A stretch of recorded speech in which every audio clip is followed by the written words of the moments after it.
Hi everyone, I'm Tanaaz from foreverconscious.com and this is your weekly energy forecast for the week of November 17th. So as we begin the week, we're working on the backside of that full moon, the Taurus full moon that we had last week on the 15th. This was a pretty volatile full moon. It had energy that was sort of creating a sense of unease. Maybe things felt a little scattered, maybe you felt all over the place. Maybe the winds of change kind of moved in, or you realized that things needed to change. Maybe you've just been feeling a general sense of unease or, just not grounded, not centered. Well, hopefully this week, as we're working with the come down of that full moon energy, you can start to feel a little more grounded, a little more centered, a little bit more confident or sure of what's going on and what's happening. That full moon its energy could have definitely scattered us and made us feel a little bit unsettled. So hopefully this week we can focus on bringing ourselves back to a grounded place. We are moving into another Mercury retrograde. It happens next week on the 25th. So Mercury has already started to slow down, and we're also having Mars retrograde happening in the first week of December. So we have Mars and Mercury kind of slowing down. So with that sort of scattered energy and things kind of feeling all over the place, there's a little bit of cosmic sluggishness, if you will, kind of moving in, kind of slowing things down. So we may not get all the answers we are looking for. We may not be able to really get to the end result. We have to be patient. There's a lot of energy right now that's calling for us to be patient. So if unsettling things have been going on in your life, maybe you've been feeling the unsettling energies of the world around you, really try to focus on what you can do to feel grounded in your being, because our outer world, the cosmic energy, is showing us that our outer world is going to take some time, and we're going to have to be patient. We're going to have to try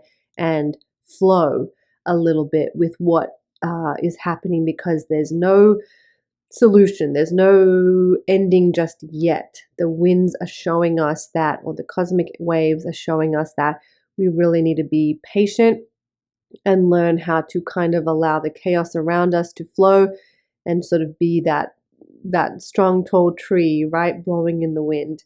That is what the energy is really showing us. So this week we have one of the biggest cosmic events of our lifetime. If I could put special effects, we could have streamers coming down, but Pluto is leaving Capricorn for good. Pluto has been doing this dance between Capricorn and Aquarius for the last couple of years, but now it is totally done. It is finishing up its time in Capricorn and will move into Aquarius. This is essentially the end of an era and the start of a new one. Pluto in Capricorn has been started back in January 2008 and has very much challenged beliefs as a society, and maybe on an individual level too, about power and where our power comes from, who we give our power to. And with Capricorn, there is this sense of power coming from those at the top, that ambition, that Capricorn drive, that's how we can source our power in this world, being ambitious, being determined, being dedicated. If we think of Capricorn, it's ruled by the sea goat. It's this mythical creature that's half fish, half goat. And when it learns to find its power, it can swim to the depths of the sea and climb the tallest mountains, gaining vantage points that no other animal can, gaining wisdom that no other animal can, reaching heights that no other animal can. And this is how it sources its power. So we have been under this cycle since 2008, learning how to source our power from our innate given gifts, but also from ambition and the drive to learn how to swim with only half a tail, or with a tail, and a goat half, learning how to climb with a tail. That ambition and that drive and reaching the top, reaching the absolute top that we can, is how we have learned as a society and as people on a deep level how to access our power, that ambition, that drive. It's shifting now. Pluto, in this sense, represents our power. And as it moves into Aquarius, we are shifting away from things of like career and our status and those kind of Capricorn things, and moving into gaining our power from Aquarian like things, which is what? Humanitarianism, community, the people, away from the idea of self and into other, sort of the essence of Aquarius at its highest octave is that we are all one. We are all connected. We are all in this together.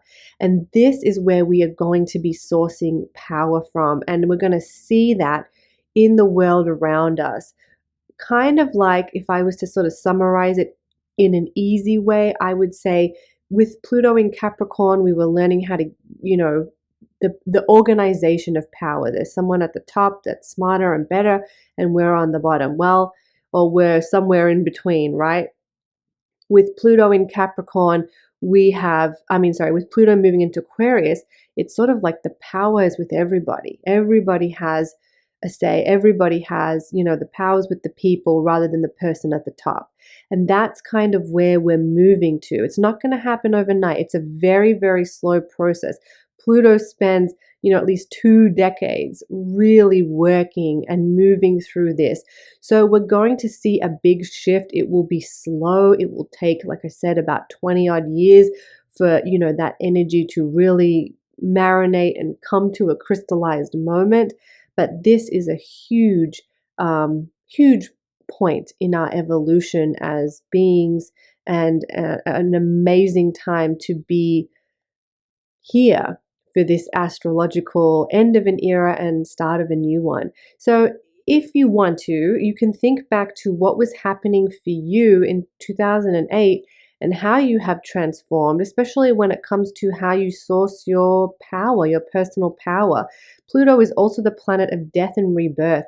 So honoring all of the death and rebirths and the transformations that you have moved through since 2008, where were you then? Where are you now?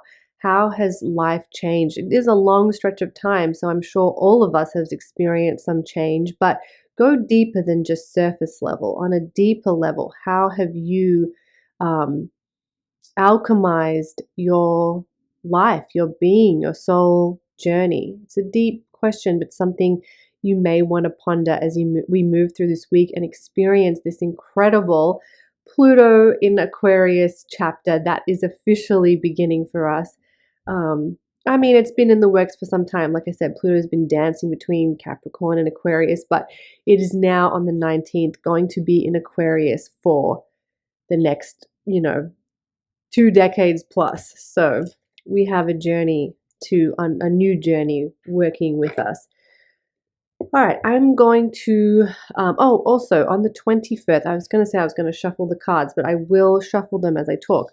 On the 21st, we also have the sun moving into Sagittarius. We're in Sagittarius season. The end of the year is coming, moving out of that watery, deep Scorpio energy into a sort of light, playful, energetic Sagittarius. So hopefully we get to feel that shift from that deep inner work to a more external expression. Maybe we're feeling a little more social and adventurous. I always love the idea of Sagittarius is ruled by the archer, and it's sort of like you have a target and you can head in that direction. So if there's something you want to do, if there's something you want to achieve, set your sights on it and move in that direction. Allow the Sagittarius archer to guide you, because we might be at the end of the year and there may be this feeling of wanting to wrap up and wind down, and that's great. But in terms of the astrology of where we're at, we know in astrology our end of year happens in March, we start the year when we move into Aries season. So we're still on that sort of journey, if you will, through the zodiac. We're not at the end just yet, even though we have this calendar year ending. Oh, I have a jumping card. I'm going to grab it because it fell on the floor. All right, it is the card of Vesta, Earth and Fire. So she is, you can see the holographic effect there. I have my light on today. She is one of the goddess asteroids, and it's really interesting that we pulled her. Let's see how it kind of ties into the energy for the week. I'm going to read from the booklet that comes with the card deck, which is now sold out, but I'll have more for you in the new year. Vesta is the goddess of earth and fire. Her astrological symbol is that of a flame, representing our own inner flame of life force, energy, passion, and power. Wow, we were speaking about power, weren't we? This card is your sign to ignite your inner flame and return to what makes you feel excited and happy to be alive. Getting caught up in the humdrum of everyday living is so easy, but this card calls for you to reconnect with what lights you up. As she is the goddess of earth and fire, matters of the home may also be on your mind at this time. Creating an environment that allows you to thrive is an important message of this card. Cleansing your space, both energetically and physically, may also inspire new insights and wisdom around whatever question you have asked. I feel like this is so perfect for this new entry into Pluto in Aquarius. We were talking about our power, and it kind of all comes back to, well, it comes back to the self, but our most immediate surroundings. How can we create a feeling of feeling at home, feeling at peace in our bodies, in our home environment? How do we access that inner fire that then allows us to feel our power? So it's sort of like starting at the beginning.